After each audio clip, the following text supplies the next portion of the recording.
Welcome to YouTube channel कानूनी चर्चा। तो आज एक नई जजमेंट पे चर्चा होगी, कानूनी चर्चा होगी। इस जजमेंट का टाइटल है Om Prakash Ambedkar versus state of Maharashtra. तो ये सुप्रीम कोर्ट ऑफ इंडिया की जजमेंट है और ये डेटेड है 16 जनवरी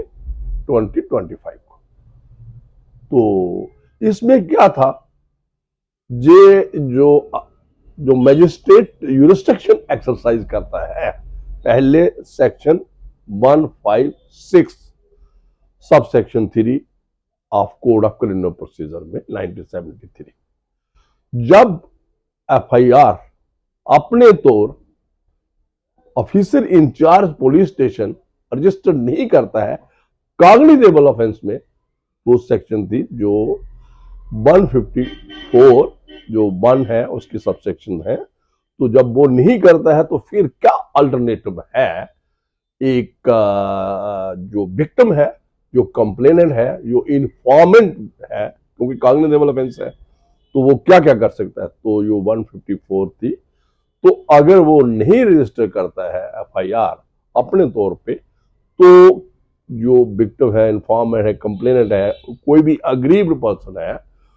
जो एफआईआर लगवाना चाहता है, वो सुप्रीडेंट ऑफ पुलिस के पास जाएगा और सुप्रीडेंट ऑफ पुलिस फिर खुद इन्वेस्टिगेशन कर सकता है, जहां अपने किसी सबऑर्डिनेट को इन्वेस्टिगेशन करने के लिए कह सकता है और उसके पास भी सेम पावर होगी officer in charge of police station जो इन्वेस्टिगेट उसके बाद में गया। तो जनरली आपने देखा है एक प्रॉब्लम आती थी और अभी भी आ रही है, ऐसी बात नहीं है कि किसमें कि एफआईआर जो first information report cognizable case में रजिस्टर नहीं करते थे। अवॉइडेंस होती थी कि इन्वेस्टिगेशन करेंगे, लंबी बात हो जाएगी, फिर हमें अगर इसको नेगेटिव रिपोर्ट देनी है, इन्वेस्टिगेशन अगर चार्जशीट में नहीं जाती है तो नॉट प्रूव्ड आता है, जहां क्या है एक लंबा चौड़ा जो भी एक बात है, तो ये एक बात होती थी। तो फिर क्या है, तो मैजिस्ट्रेट इंटरवेंशन है। मैजिस्ट्रेट कौन सा? जुडिशियल मैजिस्ट्रेट फर्स्ट क्लास, उसके पास पावर है 156 जो 3 में था, वो उसको अप्रोच करते थे जो भी अग्रीव पार्टी थी। तो उसमें भी ये काफी जो सुप्रीम कोर्ट की जजमेंट थी, लॉ अवॉल्व हो गया। तो उसमें आपको मेन जजमेंट जो थी, जिसमें वो एक कहा गया कि जो अगर कॉग्निजेबल ऑफेंस डिस्क्लोज होता है, पहले तो एफआईआर लगाने पड़ेगी किसको? जो भी ऑफिसर इंचार्ज पुलिस स्टेशन है। अगर नहीं लगाता तो जब मैजिस्ट्रेट को अप्रोच करता, अगर वो जो उसके पास एप्लीकेशन लगी है मैजिस्ट्रेट के पास, जुडिशियल मैजिस्ट्रेट के पास, अगर वो डिस्क्लोज कर दी है कॉग्निजेबल ऑफेंस, मीन ये ललिता कुमारी की जजमेंट है, तो फिर बात हुई, तो उसमें इंटरेक्शन है, तो मैजिस्ट्रेट ने डीप नहीं जाना है कि एलिगेशन फैक्चुअल है, गलत है, रॉन्ग है, that would be matter of investigation. वो रहेगा इन्वेस्टिगेशन का पार्ट जो ऑफिसर इंचार्ज करेगा after direction from the magistrate. और सबसे पहले वो एफआईआर रजिस्टर करेंगे। एफआईआर रजिस्टर करने के बाद ही जो भी रिपोर्ट होती है, रिपोर्टिंग होगी, उसके बाद इन्वेस्टिगेशन स्टार्ट होती है। ये भी काफी जजमेंट्स आ चुकी। और फिर एक बात आई उस वक्त की, कुछ फ्रीविलेस कंप्लेंट जो है, जो एप्लीकेशन है,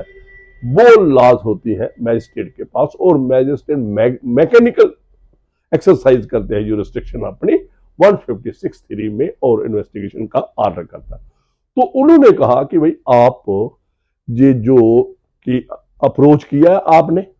किसको? सुप्रीडेंट ऑफ पुलिस को, पहले ऑफिसर इंचार्ज ऑफ पुलिस को, फिर एक एफिडेविट प्रियंका श्रीवास्तव का केस आ गया। ये सारी एक्सरसाइज हो गई, जो हमारा रिपील हो गया है act code of criminal procedure code.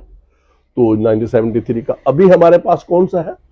जो BNSS भारतीय नागरिक सुरक्षा संहिता 2023, जो 1 जुलाई 2024 को जो इन्फोर्सेबल हो चुका है। तो इस जजमेंट में केस यही था जो 156 के 3 के नीचे इन्वोक की गई थी जुरिस्डिक्शन मैजिस्ट्रेट ने। तो लेकिन जब high level supreme Court of India ने जजेस ने इसको ये भी डिस्कस कर दिया, जो नया हमारा प्रोविजन आया है 175 जो आपका जो कोड जो आप कैसे भारतीय नागरिक सुरक्षा संहिता, उसको जो कॉरस्पॉन्डिंग सेक्शन है 156 की कॉरस्पॉन्डिंग सेक्शन या 3 की सब आप 3 ही है 175 सब सेक्शन 3 ऑफ भारतीय नागरिक सुरक्षा जो संहिता है 2023 को, तो उसको भी डिस्कस किया है। और इन्होंने जो आखिर में तो ये क्या मुद्दा था, ये एक एप्लीकेशन लॉन्च हुई मैजिस्ट्रेट के पास, तो मैजिस्ट्रेट ने जो इन्वेस्टिगेशन डायरेक्शन दे दी। इसमें कोई एडवोकेट जो विक्टिम था आपका कंप्लेनेंट था, और ये जो कंप्लेंट थी ये पुलिस के खिलाफ थी इन शॉर्ट। तो उसके बाद क्या हुआ,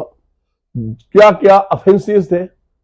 जो इसमें जो जिसमें एफआईआर रजिस्टर करने के लिए रिक्वेस्ट की गई, और जो एफआईआर रजिस्टर हो गई formally as per direction of judicial magistrate. वो क्या क्या सेक्शन थी, 323,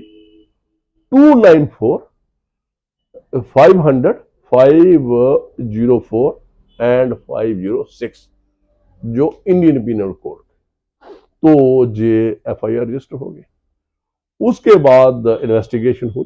तो एफआईआर को क्वेश करने के लिए हाई कोर्ट में गए, तो हाई कोर्ट ने डिसमिस कर दी। इसकी जो अग्रीव्ड पार्टी थी उन्होंने कहा जो इन्वेस्टिगेशन का ऑर्डर किया है जो जुडिशियल मैजिस्ट्रेट ने वो ठीक किया है, तो उसको डायरेक्शन थी you go on with investigation. Afterwards जो भी एग्रीव्ड था, ऑब्वियसली ये जो इन्वेस्टिगेशन आगे कंटिन्यू रखने के लिए जो भी यही जो पुलिस पार्टी होगी, जो भी जो अक्यूज्ड होंगे जो उस केस के, उन्होंने सुप्रीम कोर्ट ऑफ इंडिया को अप्रोच किया। तो वो केस आ गया ओम प्रकाश अंबेडकर और स्टेट ऑफ ये मध्य प्रदेश, इसका मैंने पहले भी रेफरेंस दिया है।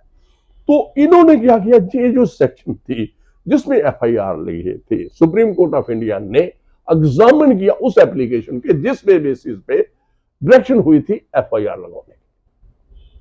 जो उसको एक एक ऑफेंसेस पे। तो पहले 323 जो इसमें क्या कोई सिंपल हार्ट का है, ये आपको पता है 323 इंडियन पीनल कोड, जो क्योंकि ये पुराना केस है तो हम इंडियन पीनल कोड की ही। तो उन्होंने कहा नो, ये जो इन वो वाली बात है उसमें से वर्कआउट बनता ही नहीं। तो 294 था एक और ऑफेंस, तो उसमें उन्होंने कहा कि ये मार जो एलिगेशंस है वो मारपीट के हैं, इसमें कोई ऐसी बात नहीं है जिससे कोई ये 294 के इंग्रेडिएंट्स कंप्लीट होते हैं। कोई ऑब्सीन एक्ट या ऑब्सीन जो ऑटरेंस है वो कुछ नहीं है। ये भी एक सुप्रीम कोर्ट ने जब उसको कंप्लेंट को जो एप्लीकेशन थी जिसमें एलिगेशन लगाए थे जो जिसपे एफआईआर लगी उसको पढ़ा, तो ये एक उन्होंने अपने जो पैरा 18 से आप शुरू कर लो और 22 तक ये सारी एक्सरसाइज की है। पैरा 12 से 22 नहीं, पैरा 12 से लेके 22 तक ये सारे ऑफेंसेस क्या मेड आउट होते हैं, ये इस पे एक्सरसाइज की है। तो उन्होंने तो 500 उन्होंने कहा ये 500 जो है ये ऑब्वियसली डिफेमेशन का कॉग्निजेबल ऑफेंस था, उसके बारे में उन्होंने कहा कि जो एलिगेशंस हैं जो फैक्ट्स हैं उस पर वर्क नहीं बनता है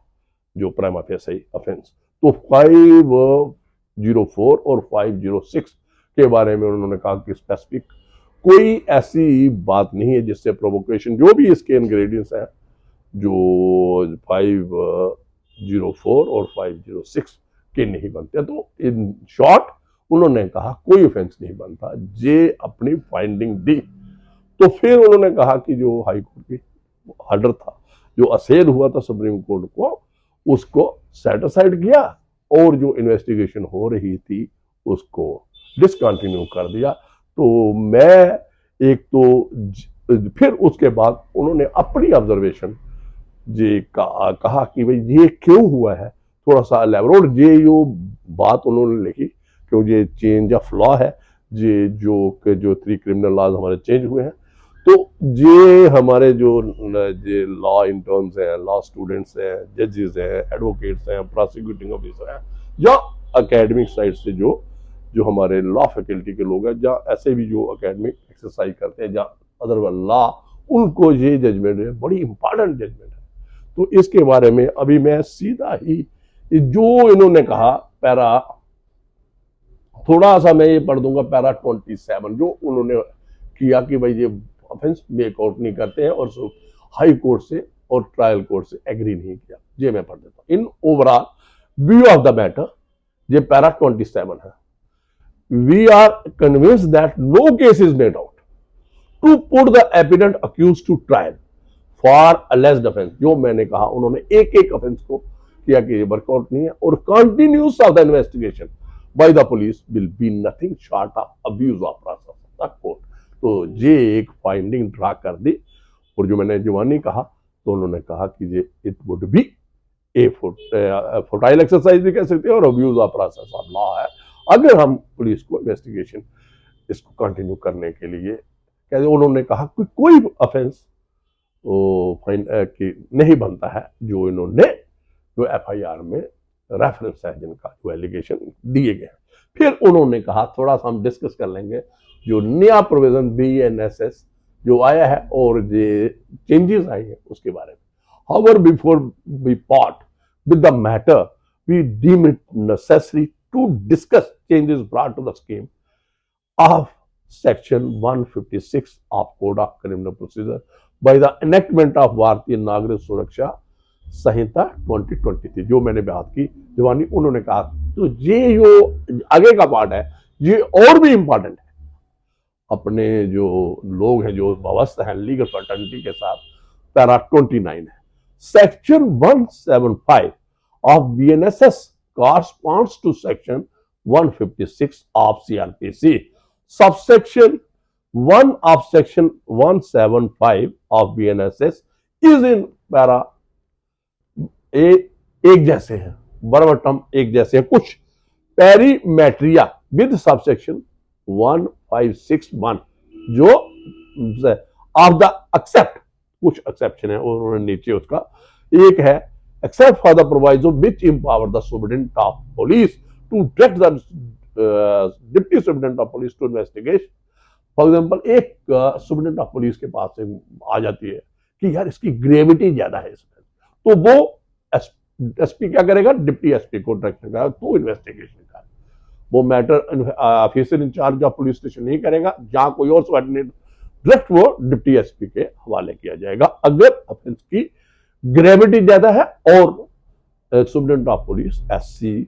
एक ड्रॉ करता है कंक्लूजन। तो फिर क्या होगा, तो सो रिक्वेस्ट जे उसको इन्वेस्टिगेशन डिप्टी एसपी को दे सकता है। फिर उन्होंने कहा एक और ने चेंज किया, subsection 2 of section 175 of BNSS is identical to, तो ये उन्होंने कहा ये बिल्कुल आइडेंटिकल है। और एक और उन्होंने कहा, ये नीचे मैं इसका क्रक्स दे देता हूं, जो उन्होंने इससे वर्कआउट कर गया वो अच्छा रहेगा। तो उसने क्या किया है, क्या 175 जो है उसकी एक्सरसाइज कब करनी है, सब जो 175 सबसेक्शन 3 जो 156(3) थी, जो मैजिस्ट्रेट ने, जुडिशियल मैजिस्ट्रेट ने कब इन्वोक करनी है जुरिस्डिक्शन, तो उसको नैरो डाउन किया है कि अभी इस वक्त जो बीएनएसएस जो जिसकी इन्फोर्सबिलिटी हो चुकी है। पहले क्या है, consider the application supported by an affidavit के साथ सपोर्टेड होने चाहिए। जब कि हमने अप्रोच किया था ऑफिसर इंचार्ज ऑफ पुलिस, हमने अप्रोच किया था जो प्रियंका श्रीवास्तव में केस में आता एफिडेविट की जो फ्रीवलेस और जो मल्टीपल बहुत ज्यादा एप्लीकेशन, तो उसको चेक करते हो गए फ्रीवलेस भी आ जाती थी। तो उन्होंने कहा एफिडेविट फाइल करो कि बाकी आपने अप्रोच किया पहले सुप्रीटेंडेंट ऑफ पुलिस को, तो उसमें एफिडेविट के बारे में जे जिक्र हुआ, made by complaint to the superintendent of police under section 173(4) of the BNSS. तो ये अभी एफिडेविट देना, तो पहले भी प्रियंका श्रीवास्तव की जो जजमेंट थी उसमें डायरेक्शन हो चुकी है और that was being followed on there. Conduct such inquiry as a things necessary. इसमें क्या आया है जब मैजिस्ट्रेट के पास आएगा मैटर, मैजिस्ट्रेट डायरेक्ट ऑर्डर नहीं करेगा, किसका, इन्वेस्टिगेशन का, वो एक क्या करेगा, इंक्वायरी अपने तौर पे करेगा उस केस की, जैसे इस तौर पे सुप्रीम कोर्ट ऑफ इंडिया ने इस जजमेंट में किया कि ये ऑफेंस मेड आउट होते हैं प्राइमा फेस, वैसे ही ये एक्सरसाइज करेगा, conduct such inquiry I think कि वाकई जो देखेगा कि क्या, ऑब्वियसली इंक्वायरी करेगा, यही देखेगा कि जो ये एप्लीकेशन है इसमें जो ऑफेंस एलिगेशन है क्या ऑफेंस बनाते हैं, क्या बनता भी कोई है, तो जिसके बारे में फिर है consider the submission made by the police officer. इसका ये मतलब है कि जब अप्रोच करेगा कौन, ये जो कंप्लेनेंट है, इन्फॉर्मेंट है, जो अग्रीव्ड पार्टी है for in getting invocation of section 175 सब सेक्शन 3 ऑफ BNSS, तो उस वक्त नोटिस जाएगा police officer in charge police station को कि आप में उसको भी सुना जाएगा। ये भी एक बात है कि और उसकी consider the submission made by the police officer, जो तो सबमिशन उसकी सुननी है तब है जब उसको आप भेजोगे कि भाई ये केस रजिस्टर होने जा रहा है, ये एक रिक्वेस्ट आई है कि रजिस्टर किया जाए, इन्वेस्टिगेट किया जाए 150 जो इसमें जो 175 सब सेक्शन 3 में इन्वोक करना चाहते हैं, तो फिर वो उसकी सबमिशन उसको ऑब्वियसली उसको सुनना पड़ेगा। ये तो एक और एडिशन हुआ है, वो है जो एक और में एडिशन ये पैरा 730 है, इसमें क्या कहा है, subsection 4 of section 175 BNSS is new addition to the scheme of investigation of Congress when compared with the previously existing 156 of Code of Criminal Procedure। उसमें ये पब्लिक सर्वेंट के खिलाफ अगर कोई इन्वेस्टिगेशन आ जाती है तो उसमें क्या करना पड़ेगा, मैजिस्ट्रेट को उसको उसके सुपीरियर से रिपोर्ट लेनी पड़ेगी, ये एलिगेशन है, ये कंप्लेंट आई है, आप क्या कहना चाहते हैं, तो एक रिपोर्ट उसकी भी देखनी है जो, और उसके साथ ही उसको भी सुनना है, किसको, पब्लिक सर्वेंट को। ये एडिशन हुआ है, ये भी इसमें बात की है, जो डायरेक्टली जो पब्लिक सर्वेंट के during the charge of his public duty कोई एलिगेशन आ जाता है, कोई कंप्लेंट आ जाती है, तो उसमें इक्वेशन लगा देता है, तो उसमें डायरेक्ट जो है वो पुलिस को इन्वेस्टिगेशन के लिए नहीं भेज सकते, अदरवाइज भी नहीं भेज सकते जैसे पहले, वो तो कन्फाइंड, इसमें सुनना भी है किसको, जो सुपीरियर ऑफिसर है पब्लिक सर्वेंट का और पब्लिक सर्वेंट पहले, उसमें पहले क्या था, पुलिस ऑफिसर से रिपोर्ट लेनी है कि भाई ये हमारे पास आई है, और वो एक रिपोर्ट को अप्रिशिएट करना, उसकी सबमिशन जो पुलिस ऑफिसर देगा उसकी सबमिशन भी सुननी है। तो ये आगे इसमें थोड़ा सा क्रैक्स दिया है, दो जो एडिशन हुआ है पब्लिक सर्वेंट के related, receiving a report containing facts and circumstances of incident from the officer superior to the accused public servant, जैसे मैंने जवानी कह दिया, तो considering the assertion made by the accused public servant as regard the situation that led to occurrence of the alleged incident, ये occurrence क्यों हुआ, जिसकी कंप्लेंट, जिसको FIR लगवाना चाहते हैं, जो भी अपने आप को अग्रीव कहते हैं, इन्फॉर्मेंट है, जो अप्रोच किया है पहले पुलिस ने नहीं लगाई तो मैजिस्ट्रेट को ये भी एक एक्सरसाइज करने पड़ेगी। तो ये जो कंपैरिजन किया, तो इन्होंने ये 4 एक पॉइंट जो बनाए नीचे, जिसको हमने पहले ही, तो इसमें डिस्कस करके बाद 32 में है, तो उन्होंने कहा ये जो चेंजेस अभी आए हैं, जो BNS में है आई है, जो 156 के रिलेटेड, जो अभी 175 है, ये सारा, क्योंकि जो मैंने पहले ही बताया प्रियंका श्रीवास्तव, तो ये उसको मद्देनजर एफिडेविट की बात है, उसको मद्देनजर देखते हुए है, और ये सारा फिर उन्होंने सुप्रीम कोर्ट की जजमेंट डिस्कस करके लास्ट में ये जो, तो इसमें जिस और भी सुप्रीम कोर्ट की जजमेंट है, तो लास्ट में पैरा 34 जो है क्रक्स है, इसका क्या है, in the light of judicial interpretation and evaluation of section 156 subsection 3 of code of criminal procedure, क्योंकि ये पुराना था, इसमें कोड ऑफ क्रिमिनल प्रोसीजर की एप्लीकेबिलिटी हुई थी, by various decision of this court as discussed above, जो इन्होंने it becomes clear that changes introduced, जैसे मैंने जवानी बताया है, बाई सेक्शन, जो सेक्शन 175 सब सेक्शन 3 में BNSS में आई है, to the existing scheme of section 156(3) merely codify the procedure, practice and safeguard which have been introduced by the judicial decisions. जो जुडिशियल डिसीजन से, जो जैसे में प्रियंका श्रीवास्तव है, जब दूसरे और भी डिसीजन आए हैं, aimed at curbing the misuse of invocation of powers of magistrate by unscrupulous litigator for achieving ulterior motives. तो जो ये ऑर्डर हुआ कि पुलिस ऑफिसर की रिपोर्ट लेनी है, फिर उसकी सबमिशन सुननी और पब्लिक सर्वेंट को के सुपीरियर से सुनी, अगर पब्लिक सर्वेंट के अगेंस्ट एफआईआर लगवाना चाहता है, और पब्लिक सर्वेंट को भी सुनना है, ये एक आपको ये एक सारी एक्सरसाइज, तो ये कहा गया, ये जो अवाल हुआ ला सुप्रीम कोर्ट की जजमेंट से, तो फर्दर